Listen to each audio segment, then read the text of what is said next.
என்னெல்லாம் செய்ய முடியுமோ, எதெல்லாம் பிராக்டிக்கலோ, எது பாசிபிளோ அதை மட்டும்தான் சொல்லி இருக்கிறோம்.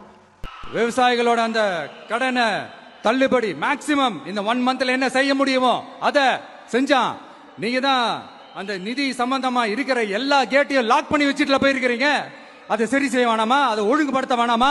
ஆனா பாட்டா பாடினே 10 லட்சம் கோடி கடல்ல நாடு, இதுல இலவசம் வேற பெருவக்க கேடு. தெரு தெருவா ஊர் ஊரா பேசினேன். முதலமைச்சர் ஆன பிறகுதான் அவருக்கு தெரியுது 10 லட்சம் கோடி கடன் இருக்குன்னு. ஐய அப்படியா? 10 லட்சம் கடனா? கடன் 10 லட்சம் கோடி இருக்குது. இந்த இலவசங்களை கொடுக்க முடியாது. 1 லட்சம் கோடி ஏற்கனவே வட்டி. பட்ஜெட்டே 3 லட்சம் கோடி தான். வட்டியே 1 லட்சம் கோடி போகுது. நீங்க சொல்ற அறிவிப்பு இதெல்லாம் செயல்படுத்த இன்னும் 10 லட்சம் கோடி கடன் வாங்க வேண்டும். அப்ப மொத்த பட்ஜெட்டையும் வட்டியை கட்டிக்கிட்டு ரொட்டியை திண்டு திரிய வேண்டியதான் நான் சொன்னேன். நீங்க கேட்கல. அப்ப நீங்க என்ன பண்ணீங்க? கொடுக்க முடியாது என்று தெரிந்து வெற்று வாக்குறுதிகளை கொடுப்பதுதான் மக்கள் துரோகம்.